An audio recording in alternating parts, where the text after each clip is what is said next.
ओम अज्ञानतिमिरान्धस्य ज्ञानञ्जनशलाकया चक्षुरुन्मिलितमेन तस्मै श्रीगुरुवे नमः। श्रीचैतन्यमनोभीष्टं स्थापितं येन भूतले स्वयं रूपकदा मह्यं ददाति स्वपदान्तिकं। वन्देऽहं श्रीगुरु श्रीभूतपदकमलं श्रीगुरून् वैष्णवाचं श्रीरूपं सागजातं सागणरघुनाथान्वितं तं सजीवं साद्वैतं सावधूतं परिजनसहितं कृष्णचैतन्यदेवं श्रीराधाकृष्णपादान् सागणललिता श्रीविशाखान्विताश्च नारायणं नमस्कृत्यं नरं चैव नरोत्तमं देवीं सरस्वतीं व्यासं ततो जयमुदीरये। सुनतां स्वकथा कृष्ण पुण्यश्रवणकीर्तनं हृदयन्तस्तु हि भद्राणि विद्नोति सुरसतां नष्टप्रायेषु भद्रेषु नित्यं भागवत सेव्या भगवती उत्तम श्लोके भक्तिर्भवति नैष्टिकी तदा रजस्तमो भावः कामलोभादयस्य चेत् एते निरावृद्धिं स्थितसत्य प्रसिद्धति। एवं प्रसन्नमनसो भगवद्भक्ति योगता भगवत्तत्त्वविज्ञानं मुक्तसङ्गस्य जायते विद्यन्ते हृदय ग्रन्थि छिद्यन्ते सर्वसंशयम् क्षीयन्ते चास्य कर्माणि दृष्ट्वा एवात्मनीश्वरे मुखं करोति वाचालं पङ्गुं लङ्घयते गिरिं यत्कृपातमं वन्दे परमानन्दमाधवम्। प्रह्लाद नारद पराशर पुंडरीकं व्यासम् अम्बरीश सुख सौनक विस्मदालभ्यां रुक्मांग अर्जुन वसिष्ठं विभीषणादीनं पुण्यानि नामानि परं भागवत स्मरामि। हे कृष्ण करुणा सिंधु दीनबंधु जगतपतये गोपेश गोपिका कांत राधा कांत नमस्तुते तप्त कांचन गौरांगे श्री राधे वृंदावनेश्वरी वृषभानुसुते देवी प्रणमामि हरिप्रिये। वाञ्छाकल्पतरुभ्यश्च कृपा सिन्धुभ्येव च पतितानां पावनेभ्यो वैष्णवेभ्यो नमो नमः। जय श्री कृष्ण चैतन्य प्रभु नित्यानंद श्री अद्वैत गदाधर श्रीवासादि श्री गौर भक्तवृंद। नाम संकीर्तनं यस्य सर्वपापप्रणाशनं प्रणामो दुःखशमनं तं नमामि हरिपरं। कृष्णाय वासुदेवाय हरे परमात्मने प्रणतक्लेशनाशाय गोविन्दाय नमो नमः। वासुदेवसुतं देवं कंसचारूणमर्दनं देवकी परमानन्दं कृष्णं वन्दे जगद्गुरुं। हरे कृष्णा कृष्ण कृष्णा हरे हरे, हरे राम राम राम हरे हरे। तो इसमें आज हम लोग को पढ़ना है स्कंद संख्या 3 और अध्याय संख्या 21 मनु कर्दम संवाद। तो हमने जैसे बताया था कि जो है जब कर्दम मुनि दिव्य तपस्याएं करते हैं 10,000 सालों तक, ठीक है ना, तो भगवान प्रकट होते हैं दर्शन देने के लिए उनको। जब भगवान के चतुर्भुज रूप का दर्शन करते हैं कर्दम मुनि तो उनको प्रणाम करते हैं और भगवान को देखते हैं कि जो है भगवान पीताम्बर धारण किए हुए हैं, गले में की माला पहने हुए हैं और बैजंती माला पहने हुए हैं और तुलसी की माला धारण किए हुए हैं। और क्या किए हुए हैं, भगवान अपने चारों हाथों में आयुध धारण किए हुए हैं, शंख चक्र गदा पद्म। और इस तरह से कर्दम मुनि दंडवत प्रणाम करते हैं उनको। और भगवान मुस्कुराते हुए, भगवान का वो मुस्कुराता हुआ चेहरा उनके वो दर्शन करते हैं और फिर दंडवत प्रणाम करते हैं। दंडवत प्रणाम करके स्तुति पाठ करते हैं भगवान के सामने। अब भगवान की स्तुति पाठ करते हैं, भगवान बहुत ही प्रसन्न होते हैं और उनसे वर मांगने के लिए, इच्छा जागृत करने के लिए बोलते हैं। तो कर्दम मुनि इच्छा जागृत करते हैं कि हमें मनो अनुकूल एक पत्नी चाहिए जो हमारी कामेक्षाओं को तृप्त कर सके और हमें क्या करे, आध्यात्मिक जीवन में प्रोग्रेस दिला सके। तो इस तरह से भगवान उनकी मनोवांछा को पहले ही जानते थे, इसलिए वो पहले ही उसका अरेंजमेंट कर दिए थे। बोले कि स्वयंभू मनु की पुत्री जो है वो आपके लिए योग्य वधू है, मतलब आपकी पत्नी बनने योग्य है और वो राजा की पुत्री है स्वयंभू मनु की। और परसों जो है वो आएंगे उनके माता और पिता शत्रुपा और स्वयंभू मनु। आप उनकी पुत्री से विवाह करिए और जो है आप उस जो है क्या नाम है, जो उनकी पुत्री होगी उससे आपको 9 कन्याएं प्राप्त होंगी जो आगे ऋषियों की माताएं बनेंगी। इस तरह से भगवान ने उनको आशीर्वाद दिया और सब कुछ आगे बता दिया कि कैसे क्या क्या चीजें आपके जीवन में घटनाएं घटेंगी। और उस तरह से वो स्वीकार करते हैं। आगे बता रहे हैं इसमें कि उस पवित्र स्थान में आदि राजा स्वयंभू मनु अपनी पुत्री सहित प्रविष्ट हुए और उन्होंने जाकर देखा कि अभी अभी पवित्र अग्नि में आहुति देकर वे मुनि अपने आश्रम में आसन लगाए हुए हैं। तो परसों का समय आ गया और स्वयंभू मनु कर्दम मुनि के आश्रम में पहुंचते हैं। जब कर्दम मुनि के आश्रम में पहुंचते हैं देखते हैं क्या है कि मुनि जो है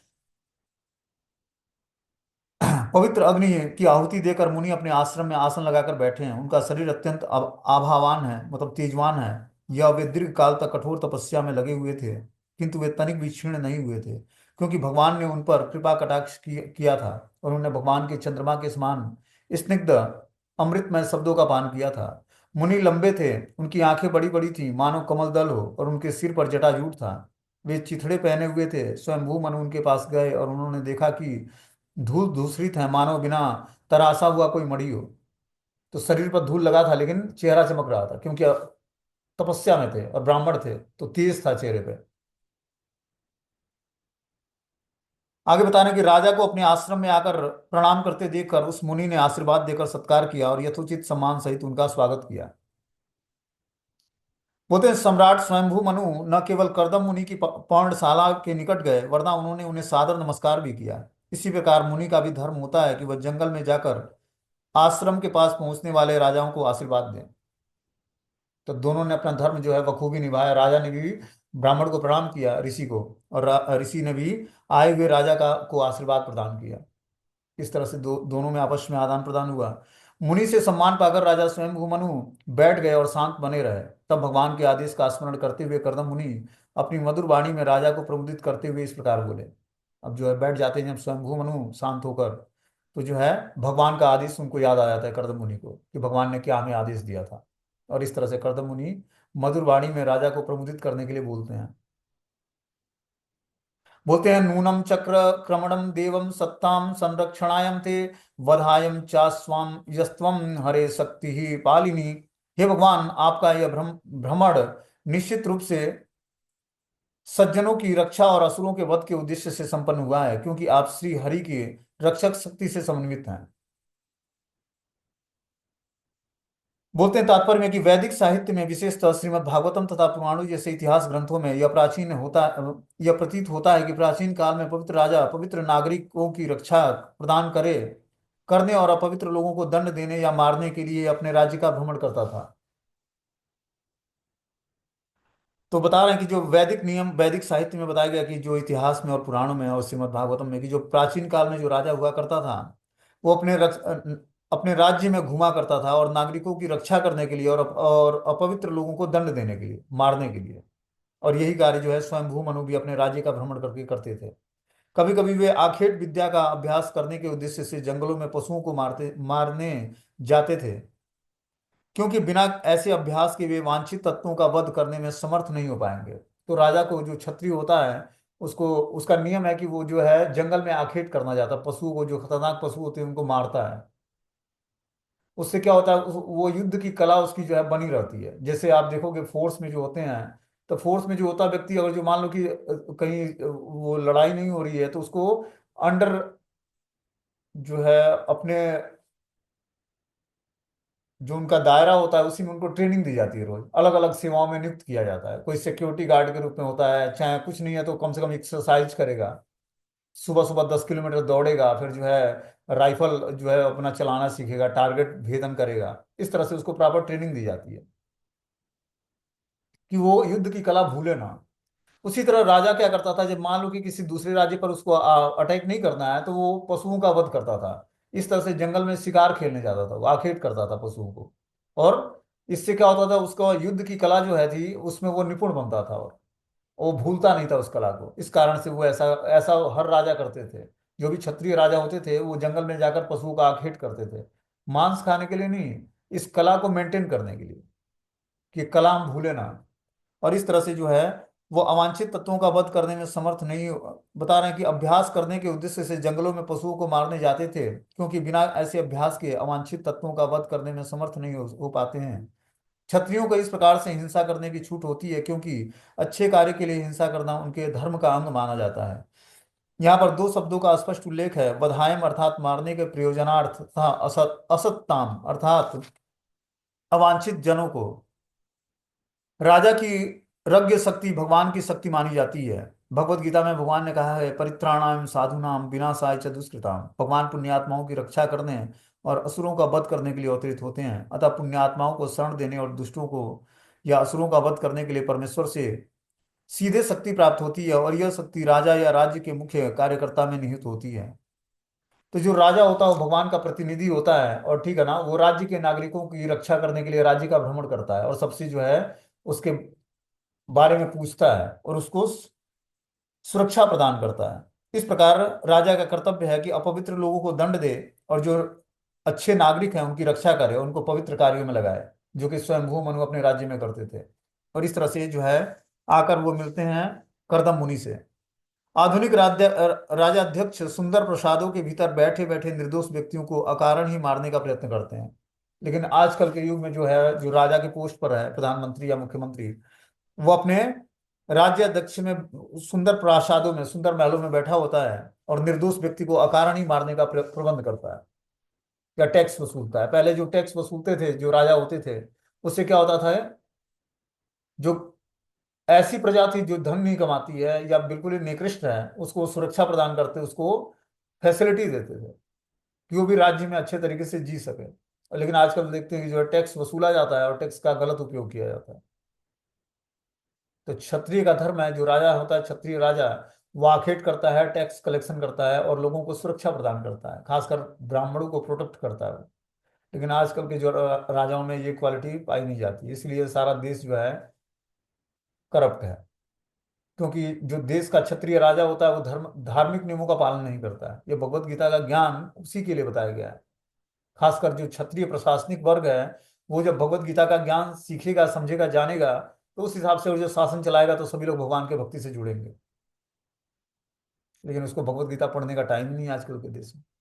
किसी मतलब जो बड़े पोस्ट पे है, जो राजा के पोस्ट पे है, प्रधानमंत्री और मुख्यमंत्री, जब तक ये लोग जो है भगवत गीता के ज्ञान को नहीं सीखेंगे, तब तक जो है देश नहीं सुधरने वाला है।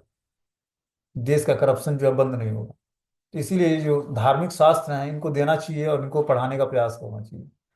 तब जाकर जो है देश की स्थिति सुधरेगी। जब वो चाहेंगे तब सारे लोग भक्ति में जुड़ेंगे। जैसे कोरोना पीरियड में था, तो सब लोगों ने अपने घर में दीपक जलाया।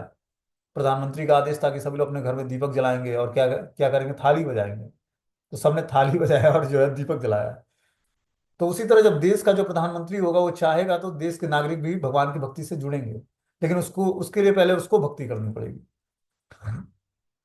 आगे बता रहे हैं कि जब भी आवश्यकता होती है, आप सूर्य, चंद्रमा, अग्नि, इंद्र, वायु, यम, धर्म, वरुण का अंश धारण करते हैं। आप भगवान विष्णु के अतिरिक्त अन्य कुछ भी नहीं है, अतः आपको सभी प्रकार से नमस्कार है। इस तरह से बता रहे हैं कि जब भी आवश्यकता पड़ती है, आप सूर्य, चंद्रमा, अग्नि, इंद्र, वायु, यम और धर्म और वरुण का अंश धारण करते हैं। और ऐसा कार्य जो है भगवान विष्णु के अतिरिक्त अन्य कोई नहीं कर सकता है। इसलिए मैं आपको नमस्कार करता हूँ। चूंकि कर्दम मुनि ब्राह्मण थे और स्वयंभू मनु क्षत्रिय थे, अतः सामाजिक रूप से मुनि के द्वारा राजा को नमस्कार नहीं किया जाना था, क्योंकि उसका स्थान राजा से ऊंचा होता है। तो जो ब्राह्मण होता है, जो ऋषि होता है, वो ब्राह्मण जो है राजा के राज्य में ही होता है, लेकिन उसका स्थान जो है राजा से कहीं बहुत ही हाईएस्ट पोस्ट होता है उसका। क्योंकि वो राजा का सलाहकार होता है, राजा उसको प्रणाम करता है, उससे एडवाइस लेता है और सब तरह की फैसिलिटी देता है, जिससे वो भगवान की भक्ति में आराम से जो है, जो ब्राह्मण या ऋषि होते हैं, वो क्या करते हैं, भगवान की भक्ति से जुड़े होते हैं और राजा के लिए शुभकामनाएं और आशीर्वाद की कामना करते हैं हर समय। इसलिए राजा उनको क्या करता है, फैसिलिटी देता है। इसीलिए ब्राह्मण का स्थान उच्च है समाज में। लेकिन आजकल देखते हैं कि जो राजा होता है वो क्या करता है, पहले ब्राह्मणों का ही शोषण होता है। ब्राह्मण बचे नहीं, क्योंकि क्षत्रिय जो है रक्षा नहीं करता और वैश्य जो है दान नहीं देता है। इसीलिए ब्राह्मणों की दुर्दशा है। ब्राह्मण को जाकर नौकरी करनी पड़ती है और क्षत्रिय वर्ग को जो है टैक्स वसूल करके आराम से वो घोटाला करता है। इसीलिए पूरा देश जो है, क्योंकि समाज में हेड नहीं है, ब्राह्मण नहीं। ब्राह्मण मतलब सर। सर जैसे पूरे शरीर का जो है, सर बहुत ही इंपॉर्टेंट पोर्शन है, उसी तरह ब्राह्मण शरीर का हेड है पूरे समाज का। और जब देश में ब्राह्मण ही नहीं होंगे तो समाज कैसे चलेगा, देश चलेगा कैसे। क्षत्रिय ब्राह्मण का स्थान नहीं ले सकता है।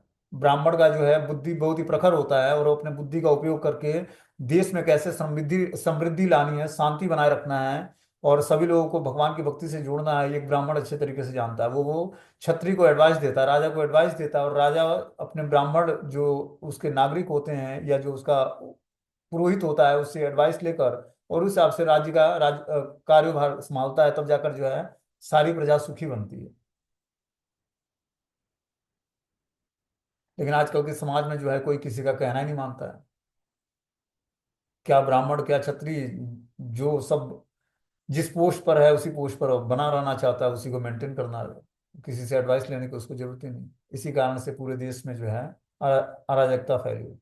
आगे इसमें बता रहे हैं कि जो है भगवान के प्रतिनिधि रूप में राजा हर एक से सादर नमस्कार किए जाने का पात्र होता है, क्योंकि राजा तथा सम्राट के रूप में मनु भगवान के प्रतिनिधि थे। परम प्रभु भगवान सदैव सबों के पूज्य हैं। तो क्षत्रिय जो होता है भगवान का एक रिप्रेजेंटेटिव होता है, क्योंकि अपने राज्य के नागरिकों का रक्षा का उत्तरदायित्व उसके प्रति होता है। ठीक है ना, वही देश के नागरिकों की रक्षा करता है। तो भगवान का ही रिप्रेजेंटेटिव होता है और बहुत ही पूजनीय अवस्था होता है। राजा कोई साधारण व्यक्ति नहीं होता है, बहुत ही पूजनीय होता है। लेकिन उससे पूजनीय ब्राह्मण होते हैं, क्योंकि वो राजा को एडवाइस देते हैं, सलाह देते हैं। उस हिसाब से राजा जो है देश का कार्यभार चलाता है। यदि आप अपने विजय रत्न जड़ित रथ पर, जिसकी उपस्थिति मात्र से अपराधी भयभीत हो जाते हैं, सवार न हो, यदि आप अपने धनुष की प्रचंड टंकार न करें, और यदि आप तेजवान सूर्य की भांति संसार भर में एक विशाल सेना लेकर विचरण न करें, जिसके पदाघात से पृथ्वी मंडल हिलने लगती है, तो स्वयं भगवान द्वारा बनाई गई समस्त वर्ण और आश्रमों की व्यवस्था चोरों और डाकुओं द्वारा छिन्न भिन्न हो जाएगी। तो स्वयंभू मनु क्या करते, रत्न जड़ित रथ पर विराजमान होकर और पूरे संसार का भ्रमण करते, जिससे सारे अपराधी भयभीत हो जाते, और धनुष की प्रचंड टंकार करते, और तेजवान सूर्य की भांति संसार भर में विशाल सेना लेकर विचरण करते। स्वयं ब्रह्मा जी के पुत्र थे ये जो क्या नाम है इनका, स्वयंभू मनु। और इस तरह से पूरा जो है राज्य करते। बोलते हैं कि एक विशाल सेना लेकर जब विचरण करते, तो पदाघात से पृथ्वी मंडल हिलने लगती थी। और इस तरह से सारे जो है वर्ण और आश्रम की व्यवस्थाओं में सारी प्रजा जो है अपने वर्ण और आश्रम के नियमों का विधिवत तरीके से पालन करती थी। और पालन करने से क्या होता है, राज्य जो है बहुत ही सुचारू रूप से चलता है। और जो आपको भक्ति भी करनी है या पारिवारिक जीवन का पालन पोषण करना है, तो वर्ण और आश्रम के हिसाब से जब व्यक्ति कार्य करता है, तो बहुत ही व्यवस्थित लाइफ उसकी चलती है।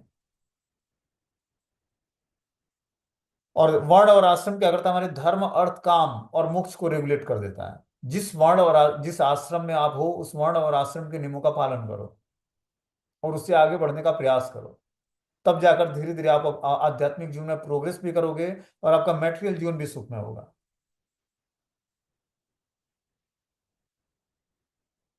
बोलते हैं उत्तरदायी राजा का धर्म है कि वह मानव समाज की सामाजिक तथा आध्यात्मिक व्यवस्थाओं की रक्षा करे। जो राजा होता है उसका उत्तरदायित्व तो बनता है कि मानव समाज में सामाजिक और आध्यात्मिक व्यवस्थाओं की रक्षा करे, कि समाज में शांति बनी रहे और सभी लोग आध्यात्मिक रास्ते पर जुड़े रहें, इसके लिए वो रक्षा करे। आध्यात्मिक व्यवस्था 4 आश्रमों में बटी है, ब्रह्मचर्य, गृहस्थ, वानप्रस्थ और संन्यास। जबकि सामाजिक व्यवस्था कर्म और गुण के अनुसार ब्राह्मण, क्षत्रिय, वैश्य और शूद्रों में निर्मित होती है। तो इस तरह से जो है सामाजिक और आध्यात्मिक व्यवस्था ये बनी रहती है समाज में। ब्रह्मचारी, गृहस्थ, वानप्रस्थ और संन्यास, और ब्राह्मण, क्षत्रिय और वैश्य और शूद्र। इस तरह से सामाजिक और आध्यात्मिक व्यवस्था बनती है जब वर्ण और आश्रम के नियमों का हम पालन करते हैं। भगवत गीता में कर्म तथा गुण के अनुसार इस सामाजिक व्यवस्था का वर्णन हुआ है। दुर्भाग्यवश उत्तरदायी राजाओं का द्वारा समुचित संरक्षण न दिए जाने के कारण सामाजिक तथा आध्यात्मिक आश्रम पद्धति वंशानुगत जाति प्रथा बन चुकी है। बोलते हैं दुर्भाग्यवश क्या होता है, उत्तरदायी राजा नहीं है कोई जो किसी की रिस्पॉन्सिबिलिटी ले सके। ऐसे राजा के न होने के कारण समुचित संरक्षण और सामाजिक तथा आध्यात्मिक आश्रम पद्धति वंशानुगत जाति प्रथा बन चुकी है। कि जो वर्ण और आश्रम के नियम हैं वो वंशानुगत जाति प्रथा बन चुकी है, कि जैसे हमारे वंश के लोग फॉलो करेंगे, जैसे हमारे कुल परंपरा को लोग फॉलो करेंगे, उस हिसाब से मैं भी करूंगा। जबकि ऐसा नहीं है। गुण और कर्म के हिसाब से ही व्यक्ति का जो है आश्रम निर्धारित होता है। तो उसके अंदर क्वालिटी क्या है और आश्रम और गुण क्या है। और जो उसके अंदर क्वालिटी है ब्राह्मण की, तो ब्राह्मण कहलाएगा, भले वो क्षत्रिय परिवार में पैदा हुआ है। एक ही पिता से बहुत सारे संतान उत्पन्न होते हैं, लेकिन उनमें गुण और कर्म अलग अलग होते हैं। कोई कॉलेज स्कूलों में प्रोफेसर बन जाता है, पढ़ाता है, पढ़ता है। और कोई जो है पुलिस बन जाता है, प्रशासनिक कार्य करता है। एक ही पिता के बहुत सारे संतान होते हैं। एक हो तो फर्स्ट क्लास जो है जॉब करता है,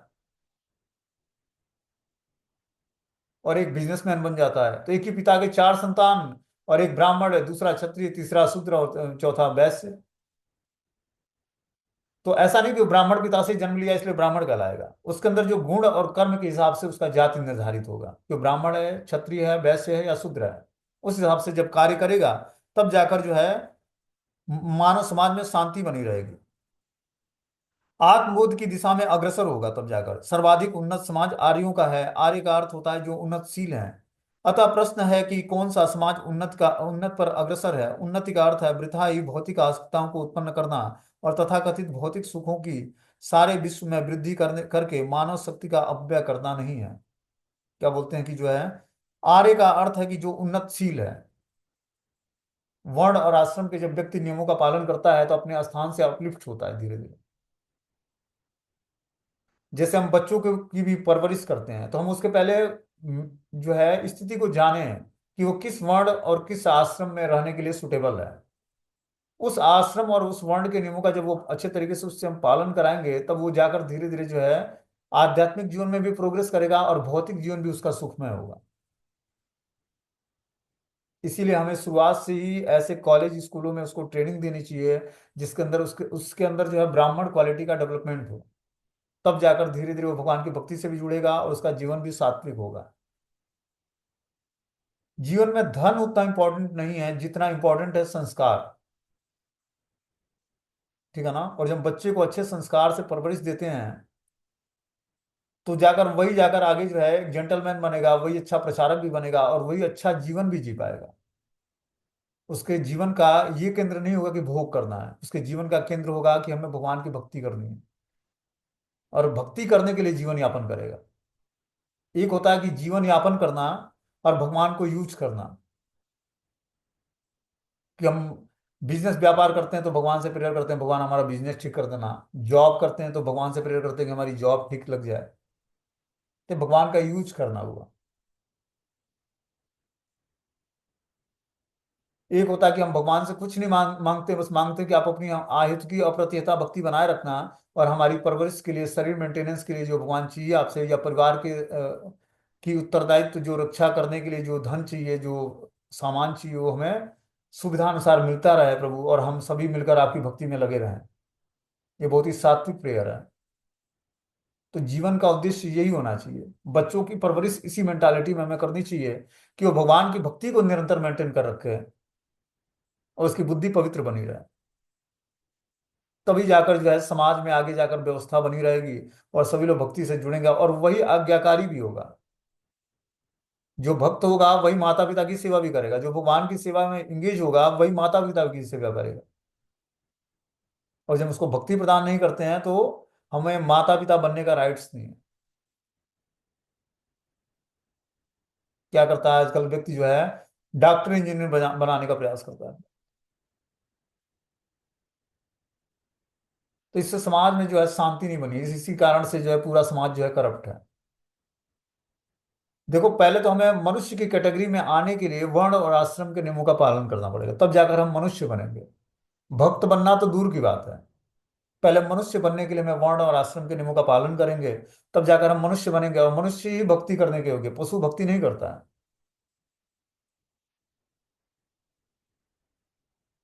आगे बता रहे हैं कि यहाँ पर चार वर्णों और आश्रमों की संस्था की पुष्टि भगवान द्वारा रचित, भगवत रचित कहकर की गई है, जिसका अर्थ है श्री भगवान द्वारा बनाई गई है।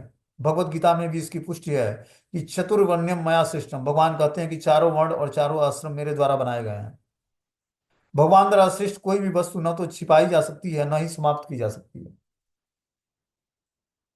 हमारे ग्रुप में एक स्टूडेंट है, वो अभी 12वीं क्लास में स्टूडेंट है, वो चित्रकूट से है। तो उसको मैंने फोन किया था भाई कि आप वृंदावन में रहते थे, आप चले गए यहाँ से, तो आप चित्रकूट में क्या करते हो, पढ़ाई लिखाई करते हो कि नहीं करते हो, माला वाला करते हो कि नहीं करते हो। प्रभु जी हरे कृष्ण महामंत्र का तो जाप नहीं करती, मैं राधा कृष्ण का नाम जप करती हूँ। अब मुझे लोगों ने बताया कि आप जो है, आप कहीं और से दीक्षा ले लीजिए जहाँ से वो, और जहाँ पे स्त्रियों को ब्रह्मचारिणी बनाई जाती है। मैंने बोला कि देखो पहले तो शास्त्रों में वर्जित है स्त्री को ब्रह्मचारिणी जीवन जीने की। आप आराम से पढ़ाई लिखाई करके जॉब बिजनेस करो, चाहे जॉब कर लो कोई छोटा मोटा, अपने पारिवारिक जीवन का उत्तरदायित्व उठाने भर का, अपना उत्तरदायित्व उठाने भर का धन कमा लो और विवाह संस्कार करके आराम से पारिवारिक जीवन में जाओ। 50 वर्ष तक भगवान की भक्ति में अच्छे तरीके से अपने जीवन को वो लगाओ और क्या करो, वर्ण और आश्रम के नियमों का पालन करो। स्त्रियों के लिए ब्रह्मचारी जीवन गुजारना बहुत मुश्किल है, खासकर जितना ही कलयुग का प्रभाव बढ़ता जा रहा है। व्यक्ति जो है शोषण करेगा उसके नाम पर। नहीं नहीं प्रभु जी, मैं किसी आश्रम में रह लूंगी, कुछ भगवान की सेवा कर लूंगी। मैंने बोला ऐसे नहीं होता।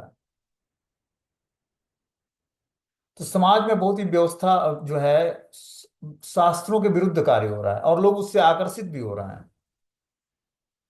इस कारण से क्या है ना कि आगे जाकर ये बहुत ही दुखदपूर्ण घटनाएं हो जाएंगी इससे। खासकर वृंदावन जैसे पवित्र जगहों पर मतलब बाहर बाहर से लोग आते हैं, और बहुत ही अभी थोड़े ही दिन में लगता है कि वो भगवान की भक्ति में पूरा तल्लीन हो गए हैं, अब मुझे श्री जी ही चाहिए। लेकिन श्री जी चाहिए तो श्री जी को प्राप्त करने के लिए बहुत तपस्या करनी पड़ती है। इसी तरह कोई जो है अनुचरी और सहचरी, भगवान की और राधा रानी की अनुचरी और सहचरी नहीं बन जाएगा इतना आसानी से। इस पोस्ट को प्राप्त करने के लिए कि हम राधा रानी का सहचरी और अनुचरी बन जाएं, इस पोस्ट को प्राप्त करने के लिए व्यक्ति को अगाध भक्ति करनी पड़ेगी राधा कृष्ण की। प्रेमा भक्ति को जब प्राप्त कर लेगा तब व्यक्ति को उसका स्वरूप प्रकाशित होगा कि किस स्वरूप में वो राधा कृष्ण की सेवा में इंगेज है। और राधा रानी का भगवान से कोई स्वतंत्र अस्तित्व नहीं है कि व्यक्ति जो है राधे राधे करके जो है भगवान को प्राप्त कर सकता है। ऐसा नहीं है कि राधा रानी को प्रसन्न कर लेंगे तो भगवान तो ऑटोमेटिक प्रसन्न हो जाएंगे। भगवान की स्थिति अभी पता नहीं है, कृष्ण की स्थिति क्या है। वो राधा रानी के सर्वेंट नहीं है। वो तो प्रेम में क्या होता है, जब एक स्त्री या पुरुष आपस में उनका प्रेममय संबंध होता है, तो पुरुष कभी कभी क्या करता है, स्त्री का दासत्व स्वीकार करता है। तो इसका मतलब उसका पोस्ट छोटा नहीं हुआ। राधा रानी जो है भगवान कृष्ण से स्वतंत्र नहीं है। राधा रानी अंतरंग शक्ति है भगवान की। तो राधा रानी का नाम तो सर्वश्रेष्ठ है, इसमें कोई डाउट नहीं है कि राधा रानी का नाम कोई भी जप करेगा तो मंगल मंगल होगा। लेकिन कृष्ण के बिना वो उनका अस्तित्व नहीं है, और राधा रानी के बिना कृष्ण का भी अस्तित्व नहीं है। जब तक हम राधा कृष्ण के जुगल स्वरूप का जो है भजन नहीं करेंगे तब तक राधा कृष्ण को प्राप्त करना इतना आसान नहीं है। इसीलिए गौड़ी वैष्णव परंपरा में एक प्रॉपर नियम, सिस्टमेटिक वे बताया गया है कि कैसे, देखो अभी भगवान यहाँ पर वर्ण और आश्रम बता रहे हैं कि आप वर्ण और आश्रम के कर्तव्यों का विधिवत तरीके से पालन करो, मनुष्य की कैटेगरी में आओ, फिर जाकर मेरी भक्ति में अपने को इंगेज करो। और धीरे ग्रेजुअली पहले साधना भक्ति अच्छे तरीके से करो। कि साधना देखो होता क्या कि आप आदमी आ जाता है यहाँ पर, तिलक धारण कर लेता है, कंठी पहन लेता है, वस्त्र चेंज कर लेता है, और राधे राधे कर रहे हैं, लेकिन हृदय का परिवर्तन कहाँ हुआ। मेन इंपॉर्टेंट है हृदय का परिवर्तन होना, हृदय ट्रांसफॉर्मेशन हो जाना।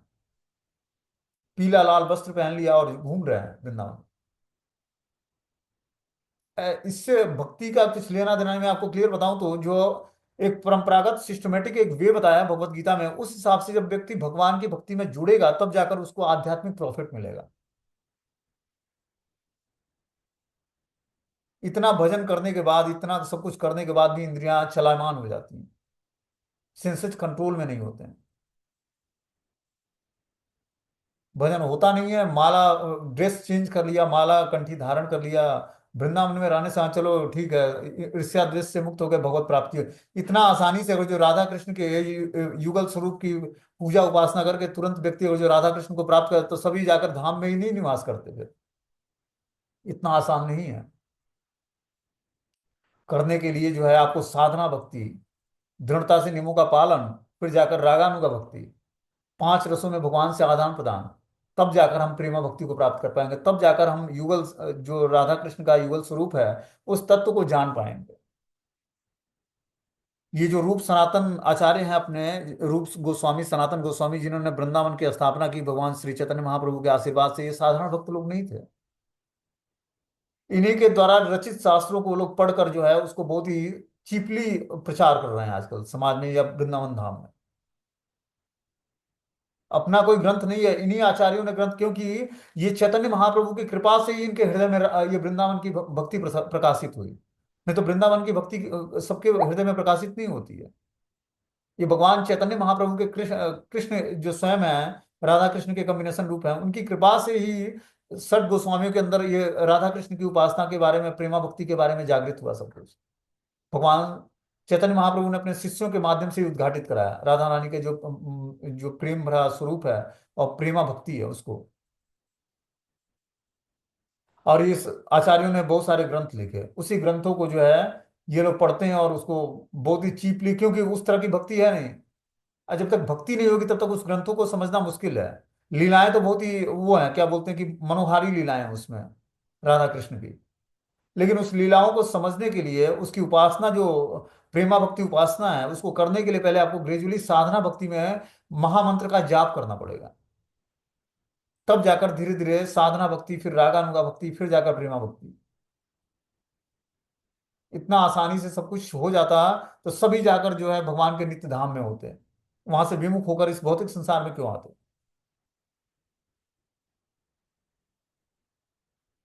तो इस तरह से मतलब बहुत सारे लोगों को गुमराह किया जा रहा है, और इसका परिणाम बहुत जल्दी ही मिलेगा। ऐसा जो देखने में आएगा इसका परिणाम क्या हुआ। तो इस तरह से सभी लोग जो है पूरे कानपुर लखनऊ कहाँ कहाँ से लोग चले आते हैं वृंदावन। और भक्ति है नहीं, किसी एक महात्मा के वो प्रताप से या वो कृपा कहो चाहे जो भी कहो, उससे सभी लोग सुरक्षित हैं। लेकिन उसके जाने के बाद क्या होगा, स्थिति बहुत खराब हो जाएगी। हाहाकार मच जाएगा, आपस में स्त्रियां जो है करप्ट हो जाएंगी, सब भ्रष्ट हो जाएंगी। ब्रह्मचारी रहना इस कलयुग में स्त्रियों के लिए नामुमकिन है। और सब अपने माता पिता को छोड़ छाड़ कर सब वृंदावन आ जाते हैं इस तरह से।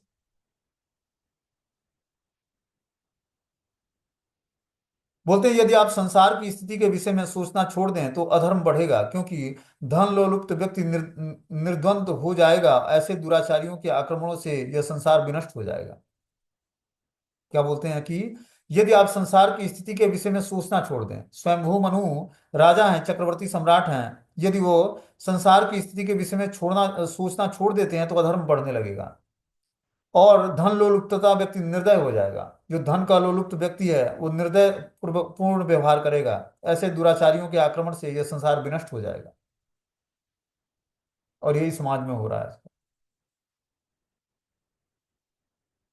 क्योंकि अधर्म बढ़ता जा रहा है।